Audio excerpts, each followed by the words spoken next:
Good morning, everyone. Hope you're keeping well. It's the first day of spring, and the weather seems quite spring-like out there, so I hope you are able to enjoy it. Reminder that midweek is on again this Wednesday, 7:30, and the link for that is in the newsletter. The Zoom link is in the newsletter. I'm going to read this morning from Mark chapter 10. It's a passage which kind of throws up an issue that affects, I suppose, all of us in some way or another. But the reason that it's thrown up is not to get an answer really, but just to trap Jesus. You'll see what I mean as we read the passage. So Mark chapter 10, we're reading verses 1 to 12. And he left there and went to the region of Judea beyond the Jordan.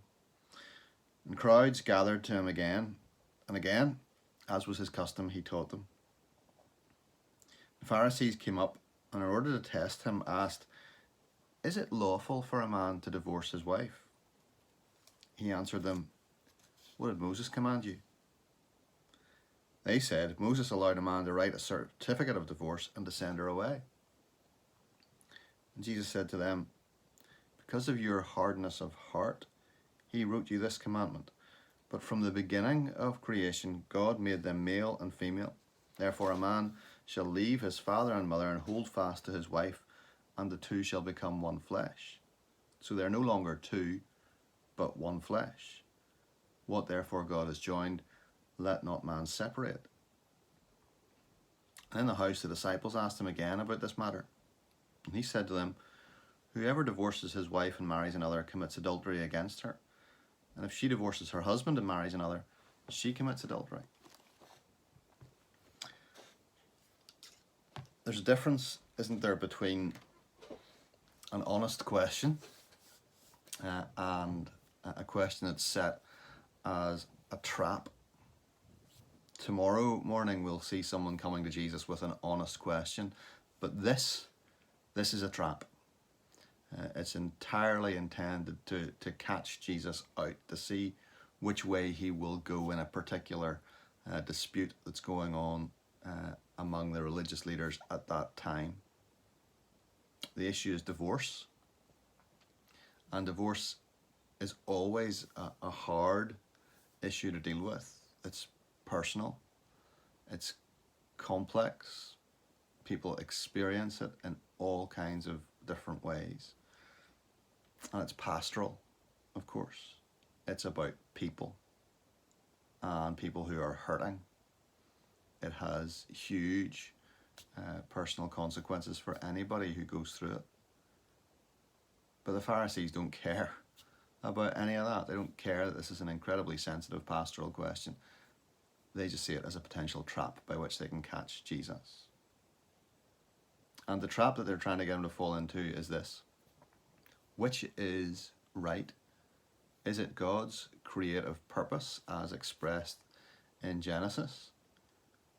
Or is it the law that Moses gave, as given in Deuteronomy 24, where he gives this permission to write a certificate of divorce? Which is right? Jesus, is it the one flesh principle of Genesis, or is it the idea of being able to divorce? Jesus' answer once again cuts through all the nonsense. And he reminds them that it's not about law, it's about the human heart. Moses' law came into being, Jesus says, because of our hearts, because our hearts are sinful and selfish, and because this kind of accommodation was going to be needed for these sinful, selfish hearts. God's ideal of one flesh still stands. It is still the bar which he sets for marriage. It's our hearts that need to change, because that's where the ultimate problem lies. That's where the issue lies. It's not with the principle in creation or the law given by Moses. It's with our hearts.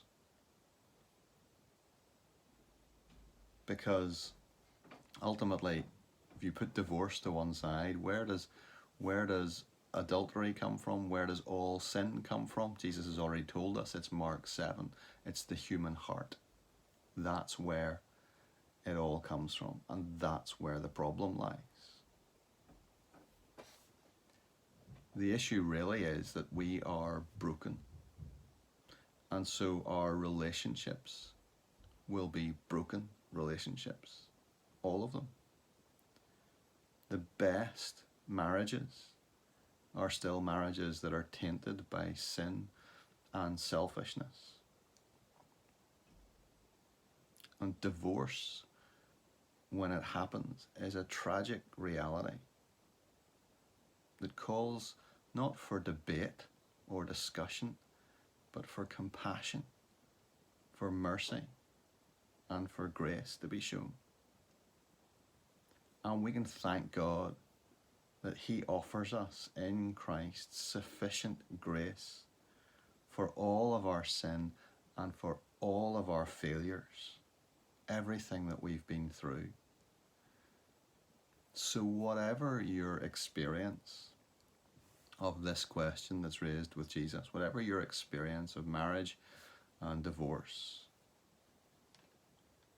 know this. Whatever failures are in your past, whatever issues there are there right now, know this. His grace is enough. His mercy can sustain you. His compassion is never ending for your situation and all that you're going through. God bless.